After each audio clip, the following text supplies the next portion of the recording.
Boa tarde, bom dia, boa noite, tudo bem com vocês? Estamos dando continuidade ao estudo do Evangelho segundo o Espiritismo, hoje no encontro número 42. Estamos no capítulo 7, Bem-aventurados os pobres de espírito, parte 5. Vamos então? Vamos começar. Orgulhosos. Que ereis antes de serdes nobres e poderosos? Talvez estivesseis abaixo do último dos vossos criados. Curvai, portanto, as vossas frontes altaneiras, que Deus pode fazer se abaixem justo no momento em que mais as elevardes. Na balança divina são iguais todos os homens. Só as virtudes os distinguem aos olhos de Deus. São da mesma essência todos os espíritos, e formados de igual massa todos os corpos. Em nada os modificam os vossos títulos e os vossos nomes. Eles permanecerão no túmulo, e de modo nenhum contribuirão para que gozeis da ventura dos eleitos. Estes, na caridade e na humildade, é que têm seus títulos de nobreza. Então, como aqui diz, Deus pode fazer se abaixem justo no momento em que mais as elevardes. Justamente para mostrar que não é pelo orgulho que se cresce, não é verdade? E sim através da humildade e do amor. Em outro ponto aqui fala, a caridade, estes na caridade e na humildade é que têm seus títulos de nobreza. Exatamente, esses são os verdadeiros, é a postura realmente que nos fazem felizes, né? Que nos fazem crescer na escala evolutiva. Vamos em frente.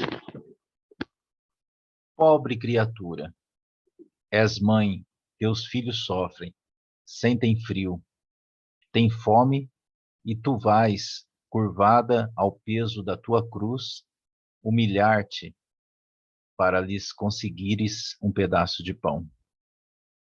Ó, inclino-me diante de ti. Quão nobremente santa és e quão grande aos meus olhos. Espera e ora. A felicidade ainda não é deste mundo. Aos pobres oprimidos que nele confiam, concede Deus o reino dos céus. E tu, donzela, pobre criança lançada ao trabalho, às privações, por que esses tristes pensamentos? Por que choras? Dirige a Deus piedoso e sereno o teu olhar. Ele dá alimento aos passarinhos. Tem-lhe confiança. Ele não te abandonará. Então aqui, toda essa parte que a gente está lendo é uma mensagem dos espíritos, na verdade, de um espírito Lacordaire, né? E essa linguagem, né, poética, é o espírito que está passando aqui, não é Kardec. E aqui nesse texto, ele continua, né, o discurso do que vale realmente, né? Ele cita como exemplo uma mãe que os filhos têm fome e ela vai arrumar um jeito, né, de buscar a comida. Ele coloca aqui, humilhar-te para eles conseguires, para lhes conseguires um pedaço de pão. Então esse humilhar-te aqui dele não significa pedir no semáforo. O que ele quer dizer aqui é você aceitar um trabalho que socialmente é visto como inferior. É um trabalho que geralmente ninguém gostaria de fazer, ninguém gostaria de pegar. Então a mensagem é a seguinte: execute um trabalho que eventualmente te envergonhe, claro, dentro da sua necessidade, né? Mas se você está executando esse trabalho com amor, seja para si mesmo, seja para seus filhos, seja para quem quer que seja, então essa postura de humildade está contando de forma positiva para o seu espírito. Então, aqui, ele não está pedindo que você se humilhe, não, mas que seja humilde, né? Não querendo ser melhor do que ninguém, mas também não se sentindo pior do que ninguém, mas aceitando sim aquela oportunidade com humildade acima de tudo, né? Vamos em frente. O ruído das festas, dos prazeres do mundo, faz bater-te o coração. Também desejaras adornar de flores os teus cabelos e misturar-te com os venturosos da terra. Dizes de ti para contigo que, como essas mulheres que vês passar, despreocupadas e risonhas, também poderias ser rica. Ó, cala-te, criança. Se soubesses quantas lágrimas e dores inomináveis se ocultam sob esses vestidos recamados, quantos soluços são abafados pelos sons dessa orquestra rumorosa, preferirias o teu humilde retiro e a tua pobreza. Então, aqui, quando ele coloca quantas lágrimas e dores inomináveis se ocultam sob esses vestidos bordados, sob esses vestidos recamados, que é o termo que ele utiliza. Ele cita aqui, ele faz um comparativo, né, citando as pessoas que têm recursos. Ele diz, tem muitas pessoas que têm inveja, gostariam de ser como os ricos, gostariam de ter a vida de outras pessoas. E vem justamente o Evangelho falando assim, não, não pensa assim. Não importa o momento que estejamos vivendo, não existe felicidade plena na Terra. Todos nós sabemos que a vida é um mundo de expiações e provas.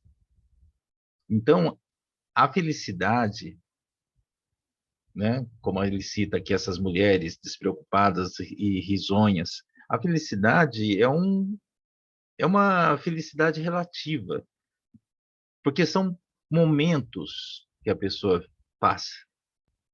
Ninguém é feliz o tempo inteiro. Todos nós passamos por provas, por dificuldades. Então você não imagina, você não pense que aquela pessoa que tem recursos também não tem a sua dificuldade. Pois se fosse assim, não haveriam pessoas ricas que se suicidam, que entram em processos depressivos, né? Isso não aconteceria.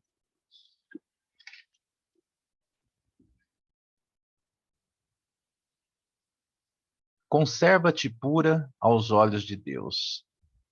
Se não queres que o teu anjo guardião para o seu seio volte, cobrindo o semblante com as suas brancas asas e deixando-te com os teus remorsos, sem guia e sem amparo neste mundo, onde ficarias perdida a aguardar a punição no outro?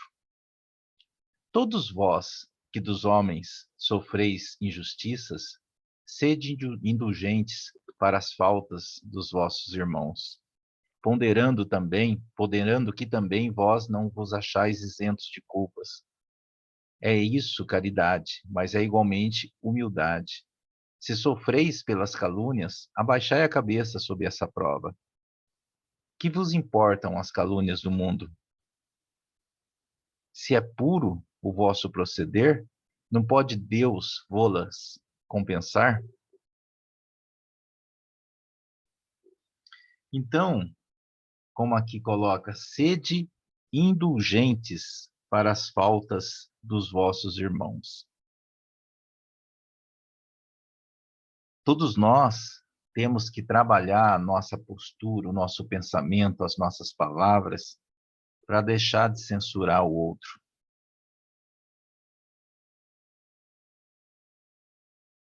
Porque todos nós somos imperfeitos. Todos.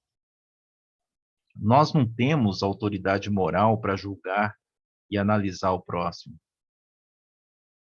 Precisamos ser indulgentes em ver as coisas boas que aquele coração tem e perceber o seu atual nível de espiritualidade. A gente tem que visualizar, como a gente comentou na semana passada, que todos estão numa caminhada, cada um no seu ponto da estrada. Então a gente não tem como julgar a atitude daquele nosso irmão. Pô, ele não devia ter feito isso, ele não devia falar isso, ele não devia agir dessa forma. São momentos, são estágios que a pessoa está passando. Daqui a pouco, de repente daqui 1 ano, daqui 3 anos, daqui 5 anos, você vai conversar, ou algo vai acontecer na vida dessa pessoa, ela vai ter uma atitude completamente diferente, algo que, algo que hoje a gente está criticando, lá na frente a pessoa não vai ter esse tipo de postura, né? Suportar com coragem as humilhações dos homens é ser humilde e reconhecer que somente Deus é grande e poderoso. Oh, meu Deus, será preciso que o Cristo volte segunda vez à terra para ensinar aos homens as tuas leis que eles ouvidam? Que estou pegando lá embaixo o glossário, né? Para ensinar aos homens as tuas leis que eles esqueceram. Terá que de novo expulsar do templo os vendedores que conspurcam, né? Que desonram a tua casa, casa que é unicamente de oração? E quem sabe, ó homens, se não o renegaríeis como outrora, caso Deus vos concedesse essa graça, chamar-lhe-íeis blasfemador, porque abateria o orgulho dos modernos fariseus? É bem possível que o fizesseis perlustrar, ou seja, percorrer novamente o caminho de Gólgota, o caminho do Gólgota. Esse caminho do Gólgota é justamente o trajeto de Jesus na crucificação, né? Então, o que ele está colocando aqui é que será que Jesus terá que voltar, né, para que os homens aprendam de fato as suas leis, que eles esqueceram? Agora, por exemplo, se ele voltando, não crucificariam ele de novo, ou chamando de blasfemador, né? Quando Moisés subiu ao Monte Sinai para receber os mandamentos de Deus, o povo de Israel, entregue a si mesmo, abandonou o Deus verdadeiro. Homens e mulheres deram o ouro e as joias que possuíam para que se construísse um ídolo que entraram a adorar. Vós outros, homens civilizados, os imitais. O Cristo vos legou a sua doutrina, deu-vos o exemplo de todas as virtudes e tudo abandonastes, exemplos e preceitos. Concorrendo para isso, com as vossas paixões, fizestes um Deus a vosso jeito. Segundo uns, terrível e sanguinário. Segundo outros, aliado dos interesses do mundo. Então, como eu coloquei, esse é um texto de Lacordaire. Quem foi Lacordaire? Foi um religioso dominicano, então muito que a gente vê aqui na condução do seu texto é uma opinião dele que é regada basicamente pela doutrina católica. Então, a gente aqui, como está fazendo esse trabalho de ler, de analisar o que está sendo colocado, a gente não está aqui fazendo nenhum tipo de palestra espírita, não. A gente está aqui lendo e interpretando aquilo que está sendo colocado. É claro que, eventualmente, como agora, alguns textos a gente vai atrás, até para entender um pouco a opinião de quem está passando o texto, né, para a gente. Então, o que se coloca aqui, né? Na verdade, o início do texto se alinha a tudo que a gente estudou lá no começo desse curso. Nesse ponto aqui, volta a ser citado aquela questão do Deus agressivo, do Deus sanguinário, né?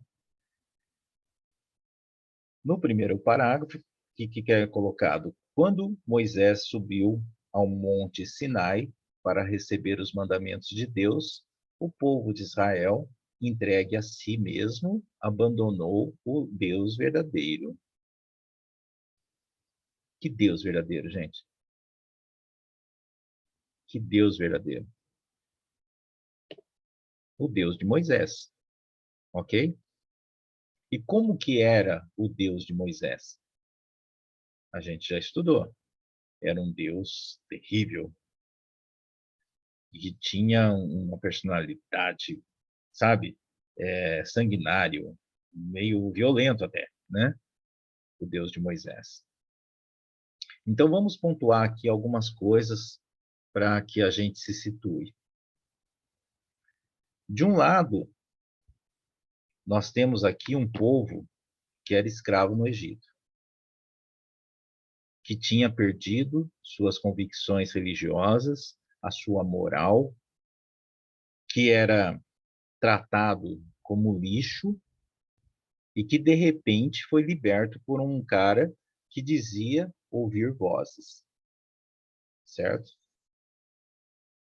Só ele podia ver Deus, ninguém mais via. Então confiaram nele, ok? Esse indivíduo levou esse povo pelo deserto,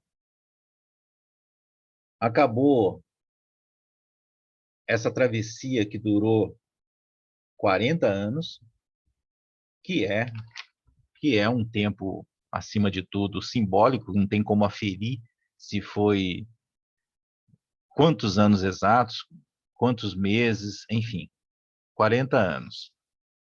Porque nessa época, os números, o tempo era simbólico. Jogava-se um número lá para significar da amplitude de tempo grande, 40 anos, né? Um tempão, né? Aí ele sobe um dia lá, um determinado dia, ele sobe no Monte Sinai para receber a tábua dos mandamentos e fica mais um tempão por lá, né? Moisés subiu lá, e aí, cadê Moisés? Ninguém sabe. Moisés sumiu, né? Um dia, um dia ele volta. Só que quando ele volta, esse povo que não tinha convicção religiosa, né? Que foi tirado de um local que eles estavam totalmente à mercê de tanta violência, vendo aquelas pragas todas, né? Ai, se Deus fez isso para os egípcios, imagine com a gente, né? Aí, de repente, um dia, esse Moisés fala: bom, dá licença que eu vou falar com Deus. E aí o Moisés some por mais um tempo e ele acha que as pessoas não vão recriar uma nova religião. Meu Deus do céu, um povo totalmente sem nenhuma convicção, sem nenhum, totalmente perdido, porque a gente tem, sim, um ponto inato de se conectar, né? De conectar a nossa fé a alguma coisa.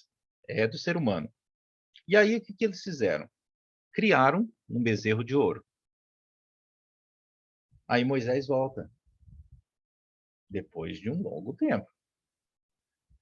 Quando ele vê aquilo, nossa, dá um chilique nele, quebra as tábuas no chão, né? Deixa o povo de castigo, colocando todo o que eles podem, tudo que eles podem sofrer com esse Deus, né? Porque o Deus dele é sanguinário, ele vai punir esse povo que criaram esse bezerro de ouro, né? Para adoração. Ou seja, o Deus verdadeiro aqui colocado no texto é o Deus de Moisés. O Deus que fabricastes é ainda o bezerro de ouro que cada um adapta aos seus gostos e às suas ideias. Despertai, meus irmãos, meus amigos, que a voz dos espíritos ecoe nos vossos corações. Sede generosos e caridosos, sem ostentação, isto é, fazei o bem com humildade. Que cada um proceda pouco a pouco à demolição dos altares que todos ergueram ao orgulho. Numa palavra, sede verdadeiros cristãos e tereis o reino da verdade. Não continueis a duvidar da bondade de Deus, quando dela vos dá ele tantas provas. Vimos preparar os caminhos para que as profecias se cumpram. Ou seja, quem vai definir se eu vivo no paraíso ou no inferno, quem é? Sou eu mesmo. Agora aqui em cima,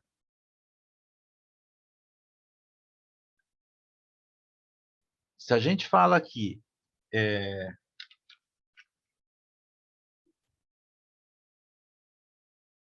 o orgulho um dia vai deixar de existir na Terra. Quando todos nós, quando a gente se vê como irmão. É claro que isso vai demorar bastante, vai demorar bastante. Só que isso vai acontecer o dia que a gente deixar de ver o outro como alguém que está competindo com a gente, alguém que é melhor com a gente, alguém que a gente se vê na injustiça dele estar numa posição que a gente não está, né? É uma postura que a gente tem que mudar. Quando o Senhor vos der uma manifestação mais retumbante da sua clemência, que o enviado celeste já fosse encontre formando uma grande família, que os vossos corações mansos e humildes sejam dignos de ouvir a palavra divina que ele vem nos trazer. Que ao eleito somente se deparem em seu caminho as palmas que aí tenhais deposto, volvendo ao bem, à caridade, à fraternidade. Então o vosso mundo se tornará um paraíso terrestre. Né? É o que eu disse aqui.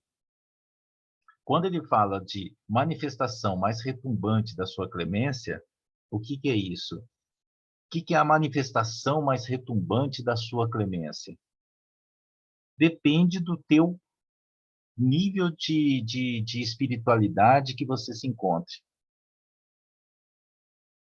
A manifestação retumbante da clemência de Deus, dependendo do teu nível, pode ser a cura de uma gripe, né?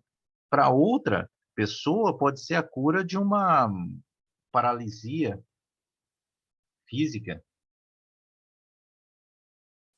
Como cada um vai definir qual a dimensão do evento, é algo puramente individual. Né? Não existe uma situação que vai acontecer de forma igualitária para todo mundo. Se você for capaz de entender esse movimento, entender este Deus como amor de fato, como clemência, se isso fizer sentido para você, então você tende a ter caminhos maiores dentro da caridade, dentro da humildade, e como consequência começar a sentir-se num paraíso, mesmo que você seja pobre, mesmo que você seja rico, mesmo que você se encontre em qualquer tipo de situação. Entende?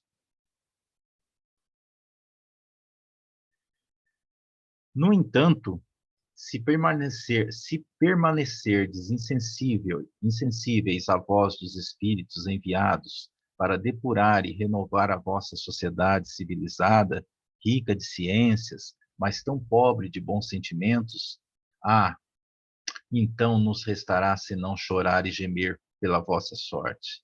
Mas não, assim não será. Voltai para Deus, vosso Pai, e todos nós que houvermos contribuído para o cumprimento da sua vontade, entoaremos o cântico de ação de graças, agradecendo-lhe a inesgotável bondade e glorificando-o por todos os séculos dos séculos. Assim seja. Lacordaire, Constantina, 1863. Esse é o texto passado por Lacordaire, que deve ter tido uma caminhada difícil, né, na sua passagem aqui. E ele coloca, nesse último texto aqui, sintetizando tudo, a força das penalizações que, que, todo, que todo ser humano pode vivenciar